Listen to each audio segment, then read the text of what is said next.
नमस्कार दोस्तों।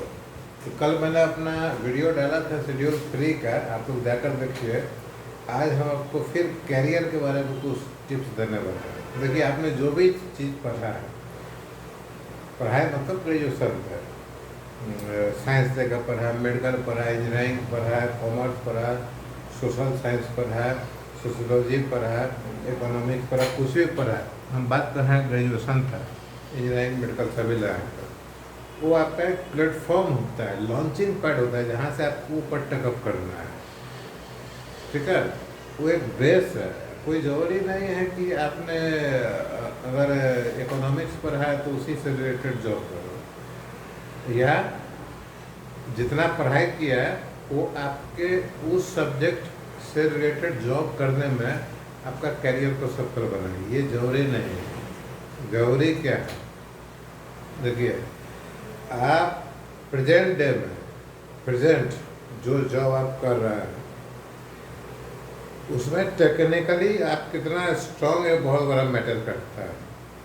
ठीक है, याद रखिए, फ्रेशर्स को अच्छी कंपनी मिल जाती है, ट्रेनिंग मिलता है, बहुत सारा चीज़ के बारे में जानकारी होता है। अदरवाइज आप अगर ऐसे कंपनी में काम करते आए हैं या करियर स्टार्ट कर रहे हैं जो कि नामी गिरामी कंपनी नहीं है, तो आप पता ही नहीं चलेगा क्या करना है, कैसे आगे बढ़ना है। ये बहुत बड़ी डिफ़िकल्टी है। आप जॉब कर रहे हैं, 8 साल 10 साल से जॉब कर रहे हैं, और इस उम्मीद पर कि अपना रिपोर्टिंग ऑफिसर या बॉस उस जगह का जो है उसको अगर गुड मॉर्निंग गुड आफ्टरनून करते रहे और नमस्कार करते रहे तो आप कैरियर आपका अच्छा हो जाएगा, ऊंचाई पर चढ़ेंगे तो बहुत मुश्किल है। ठीक है, आपको अपना नौकरी बचाने के लिए उस केस में बॉस का पैर पकड़ना पड़ेगा। ठीक है, दूसरे जगह से गैर कानूनी ढंग से पैसा वसूल कर अपने बॉस को कमीशन देना पड़ेगा आपको अपना नौकरी चलाने के लिए। ठीक है, अगर आप टेक्निकली स्ट्रांग नहीं है तो अधिक दिन तक आपका एग्जिस्टेंस नहीं है, आप चल ही नहीं पाएंगे ऊपर। आपको टेक्निक जो काम आप कर रहे हैं या जिस फील्ड में आप जाने वाले हैं आगे 2-4 साल में, उस चीज़ का महारत होना चाहिए। याद रखिए, वो चीज़ आपने जो सब्जेक्ट पढ़ा है उससे मिल भी सकता है, नहीं भी मिल सकता है।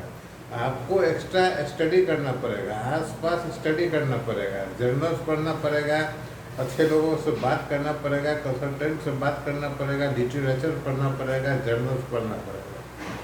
ठीक है, टेक्निकली स्ट्रांग है तो आपका बॉस भी आपके बारे में शिकायत अगर करने का सोच रहा है तो 10 बार वो सोचेगा। ठीक है, हाँ, वो अलग बात है कि अगर कंपनी का ओनरशिप जो है, बोर्ड ऑफ डायरेक्टर चाहता है कि कॉस्ट कटिंग करना है या आपके केस में कोई बहुत ज़बरदस्त नेगेटिव चीज़ आ जाता है तो वो आपको जॉब छोड़ना पड़ेगा। अदरवाइज अगर आप टेक्निकली स्ट्रांग हैं, ठीक है, तो आपका बॉस भी आपसे थर्रा जाएगा। ध्यान रखिएगा, शिकायत करने के पहले 10 बार सोचेगा। हाँ, अगर आपका बॉस भी टेक्निकली स्ट्रांग है तो टसल का बात हो सकता है, हम या तुम, इस ढंग का बात हो सकता है।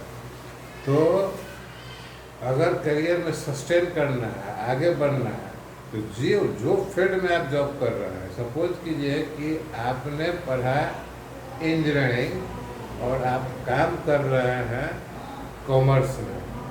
ठीक है, आगे मान लीजिए कि कॉमर्स फील्ड में तुक्का लग गया, आ गए कॉमर्शियल या फाइनेंस में, या इंजीनियरिंग करने के बाद MBA या इस तरह का कुछ और कोर्स किया आ गए तो फाइनेंस में है, तो फाइनेंस का काम का हर चीज़ आपको मालूम होना चाहिए आपके लेवल में, और आपके लेवल से 2-3 लेवल ऊपर।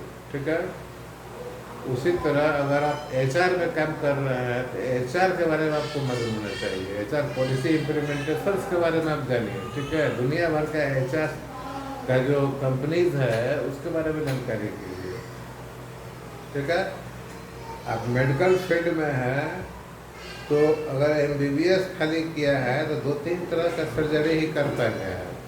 ठीक है, उसके बाहर अगर आप कुछ करते हैं तो इलीगल हो सकता है। ठीक है, तो फिर उस फील्ड में अगर MBBS के बाद आप पढ़ नहीं पाया, BE या BTech के बाद पढ़ नहीं पाया, लेकिन उस फील्ड में काम कर रहे हैं तो उस फील्ड से रिलेटेड टेक्निकल नॉलेज आपके पास होना चाहिए।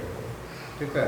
सपोज कीजिए कि इंजीनियरिंग फील्ड में आप कोई काम कर रहे हैं, कॉन्ट्रैक्ट में, एग्जीक्यूशन में है, फाइनेंशियल में है, कमर्शियल में है, तो उस फील्ड का नॉलेज होना चाहिए, इंजीनियरिंग कोड का नॉलेज होना चाहिए, इंजीनियरिंग एग्जीक्यूशन का नॉलेज होना चाहिए और टेक्निकल होना चाहिए। यह नहीं कि वो ऐसा कर रहा है तो हम ऐसा कर रहे हैं। क्या होता है, टेक्निकलिटी क्या है उसमें, क्योंकि काम को फाइनल करने के लिए, मतलब स्टार्ट करने से लेकर इम्प्लीमेंटेशन, प्लानिंग और हैंडिंग ओवर तक आपको हर चीज़ का पेपर चाहिए। पेपर में आप उल्टा पुल्टा नहीं लिख सकते, पेपर में टेक्निकल जानकारी होना चाहिए, विद कोड, विद रेफरेंस होना चाहिए। वो बिना नॉलेज के आपका नहीं आएगा, बिना पढ़ाई का नहीं आएगा।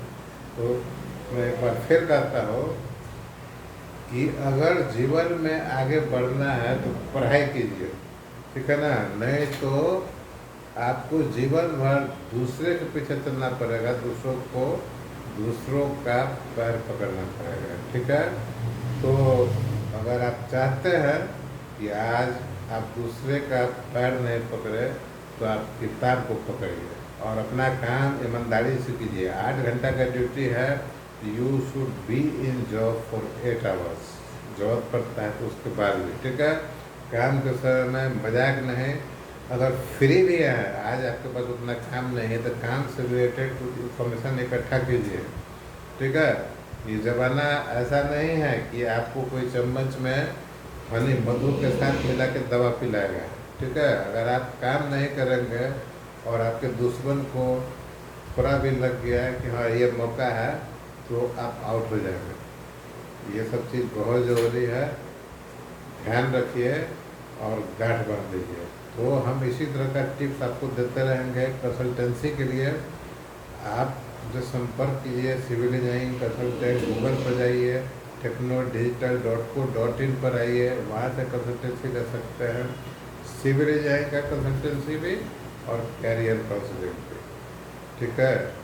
2 in 1 कम्बो पैक। तो आज के लिए इतना है। तो हम काम करने जा रहे हैं, आप भी काम करना चाहिए। जो कीजिए परफेक्ट कीजिए। एक बार में नहीं हुआ, दोबारा कीजिए, दोबारा कीजिए। 6 बजे शाम तक नहीं हुआ, 12 बजे रात तक। Thank you.